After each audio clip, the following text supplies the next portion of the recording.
नमस्कार दोस्तों, आज हम आपके पास एक नए वीडियो के साथ आए हैं और आपको इस वीडियो में बताया जाएगा कूलाम के नियम के बारे में कि कूलाम का नियम क्या था और उनके कूलाम का जो नियम है उसका सूत्र का प्रतिपादन कैसे किया जाएगा, उसका फार्मूला क्या होता है। ये सारी चीज़ें आपको इस वीडियो में बहुत अच्छी तरीक़ा से बताई जाएगी।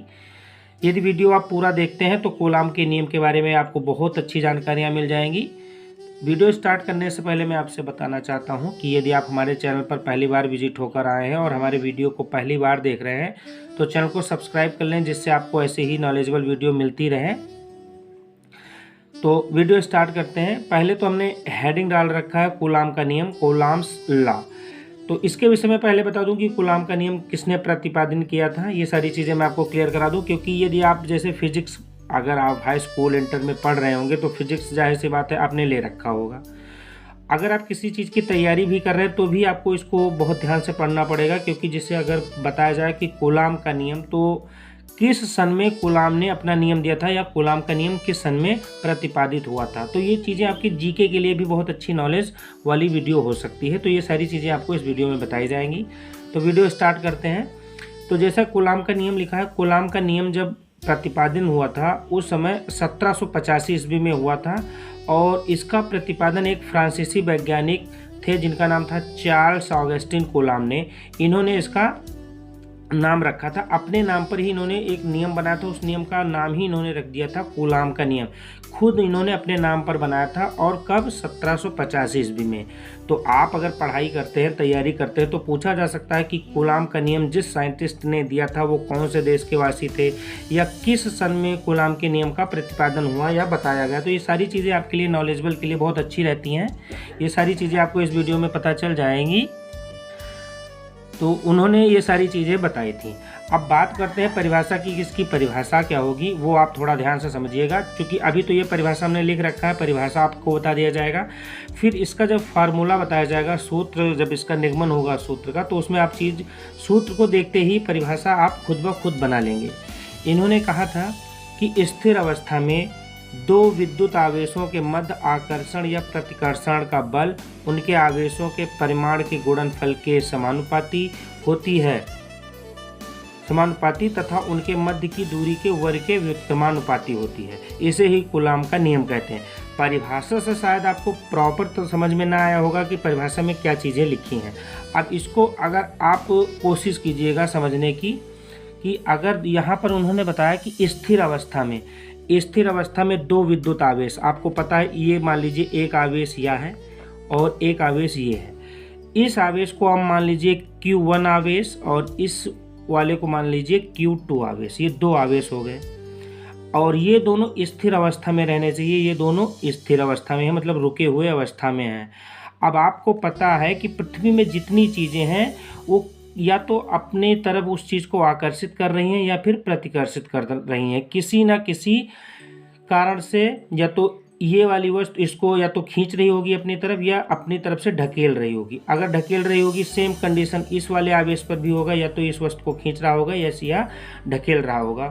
तो इन्होंने बताया कूलाम ने कि स्थिर अवस्था में, तो स्थिर अवस्था में विद्युत आवेश दो आवेश हो गए, चूँकि ये Q लिखा क्योंकि कूलाम को Q से ही आवेश को Q से लिखते हैं।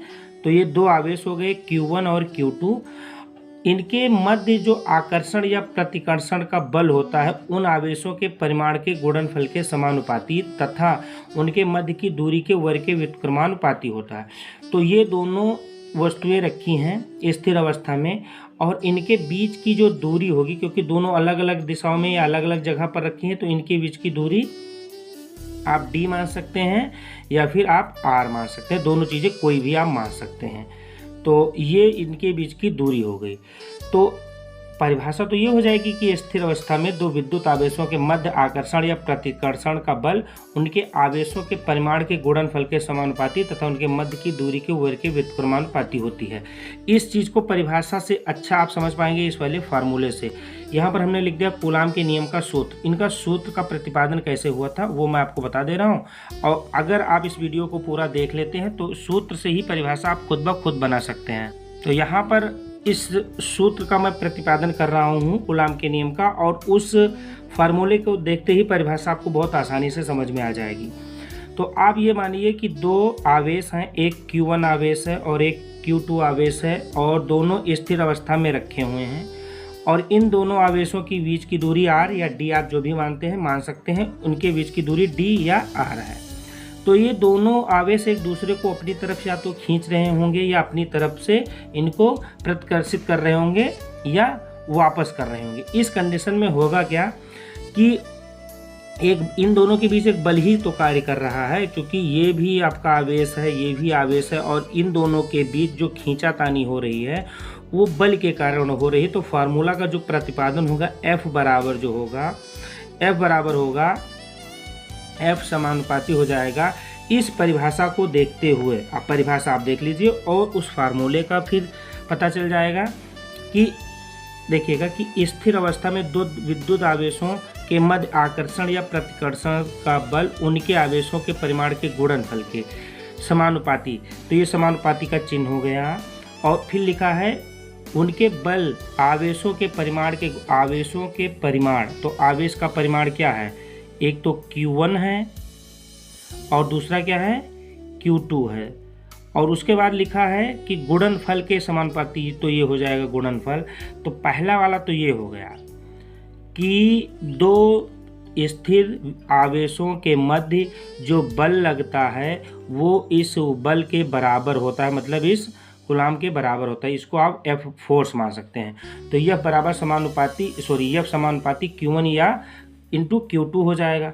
दूसरा कह रहा है कि ये समानुपाती होगा तथा उनके मध्य की दूरी के वर्ग के व्युत्क्रमानुपाती होगा। तो F जो होगा वो क्या करेगा, उनके मध्य की दूरी क्या है, r है, लेकिन क्या होगा व्युत्क्रमानुपाती होगा। तो व्युत्क्रमानुपाती मतलब उल्टा हो जाएगा। अगर ये समानुपाती होता तो सिर्फ r ही होता, लेकिन व्युत्क्रमानुपाती है तो r नीचे आ जाएगा, लेकिन इसका क्या होगा वर्ग के, तो इसके बीच के दूरी के वर्ग के व्युत्क्रमानुपाती होगा। ऐसी कंडीशन में ये आपका ये क्लियर होगा। उसके बाद इस फार्मूले को आप सरल करेंगे, देखेंगे F समानुपाती, उसके बाद क्या लिखा है यहाँ पर देखिएगा Q1 इंटू Q2 के नीचे आप 1 मान सकते हैं, और यहाँ पर 1/r² लिखा है। तो Q1 इंटू Q2 को अगर 1 से मल्टीप्लाई करेंगे तो होगा Q1 इंटू Q2 बटा, उसके बाद ये वाला जो नीचे हम मानते हैं कि Q1 Q2 के नीचे 1 लिखा, 1 को r से अगर हम r² से गुणा करेंगे मल्टीप्लाई करेंगे तो हो जाएगा r²। तो हो जाएगा F समानुपाती Q1 इंटू Q2/r²। ये हमारा फार्मूला होगा। लेकिन इस चीज़ को स्थिर करने के लिए, ये समानुपात का निशान हटाने के लिए इस पर एक नियतांक का होना बहुत ज़रूरी पड़ जाता है। तो जो नियतांक होगा यहाँ पर F बराबर वह होगा l Q1 इंटू Q2/r²। यही फार्मूला होता है। अगर कूलाम के नियम को आप पढ़ रहे हैं तो ये फार्मूला आपको याद होना चाहिए कि F बराबर होता है k Q1 इंटू Q2/r² होता है, जहाँ पर जो k है इसका जो मान होता है 9 × 10⁻9 न्यूटन होता है। इसका मान जो होता है k का, जहाँ k का मान इतना होता है 9 × 10⁻9 होता है।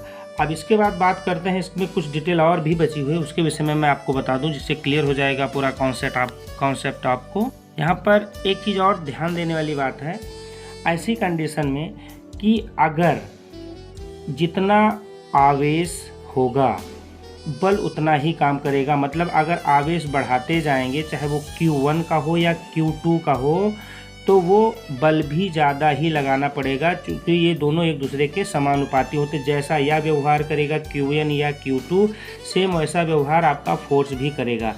लेकिन ये वाली कंडीशन दूसरी होगी, अगर आप दूरी बढ़ाते चले जाएंगे, आवेशों के बीच की दूरी बढ़ाते चले जाएंगे तो बल आपका कम लगेगा। और वैसी कंडीशन में अगर दूरी आप कम करते चले जाएंगे तो आपका जो है बल वो अधिक काम करना स्टार्ट कर देगा, क्योंकि ये जो दूरी है वो बल के व्युत्क्रमानुपाती होती है, तो इसका विपरीत काम करेगी। और ये समानुपाती होती है, तो आवेश जितना बढ़ेगा बल उतना अधिक काम करेगा, आवेश जितना कम होगा बल उतना कम काम करेगा। सेम उल्टा इधर होगा कि अगर आप दोनों आवेशों के बीच की दूरी बढ़ाते चले जाएंगे, इसकी दूरी बढ़ाते चले जाएंगे तो बल कम काम करना स्टार्ट करेगा। अगर इन दोनों की दूरी नज़दीक करते चले जाएंगे तो बल नज़दीक करने से क्या होगा, ठीक उसका विपरीत होगा। नज़दीक करेंगे तो बल बढ़ेगा, दूर करेंगे तो बल घटता चला जाएगा। तो ये चीज़ें आप समझ गए होंगे। और इसमें कुछ चीज़ें और होती हैं वो मैं आपको क्लियर करा दूं ये आकर्षण और प्रतिकर्षण में, जिससे आपको कॉन्सेप्ट पूरा क्लियर हो जाएगा। और इसी नियम में मैं कुछ चीज़ आपको मौखिक बता दे रहा हूँ वर्बली, जिससे आपको समझ में आ जाएगा कि जो इस नियम को बताया गया है, जो इस कूलाम का जो नियम है, इस नियम के तहत यदि इस नियम से आवेश के परिमाण को बढ़ाया जाए, आवेश का जो परिमाण है ये जो Q1 और Q2 है तो बढ़ाया जाए, तो इनके मध्य जो आकर्षण या प्रतिकर्षण का बल वो बढ़ता चला जाएगा। अगर इन दोनों के आवेशों को बढ़ा दिया जाए तो इनके बीच या तो खिंचाव होगा या फिर एक दूसरे को दूर धकेलेंगे, तो उनका जो बल बढ़ता चला जाएगा। और यदि उनके मध्य की दूरी को बढ़ाई जाए तो उनके मध्य आकर्षण या प्रतिकर्षण का बल कम हो जाएगा, जो कि मैंने ये आपको बताया तीर के हिसाब से हमने आपको समझा दिया। अब उसके बाद करते हैं कि कूलाम के नियम के कुछ सीमाएं हैं, मतलब कुछ सीमाओं के अंतर्गत ही कूलाम का नियम काम करेगा, उसके बाद कूलाम का नियम काम नहीं करता। तो वो सीमाएं क्या क्या है वो मैं आपको बता दूं। तो इनका जो कूलाम का नियम है इनकी कुछ सीमाएं, पहली सीमा जो है कि जो कूलाम का नियम होगा केवल दो स्थिर बिंदुओं के मध्य ही सत्य है। मतलब केवल दो बिंदु होंगे, एक बिंदु और दो बिंदु, तो दो बिंदु के मध्य ही इन आवेशों के लिए कूलाम का नियम लागू होगा। दो आवेशों के मध्य ही कूलाम का नियम लागू होता है। और दूसरा होता है कि जो कूलाम का नियम है केवल स्थिर आवेशों के लिए ही सत्य है। मतलब ये रुके रहेंगे, अगर ये दोनों आवेश स्थिर अवस्था में है तभी कूलाम का नियम फॉलो होगा, अदरवाइज कूलाम का नियम नहीं लगेगा। अब दो चीज़ें हो गई, पहला हो गया कि जो कूलाम का नियम है केवल बिंदु आवेशों के लिए ही सत्य है, इन दोनों आवेशों के लिए ही सत्य माना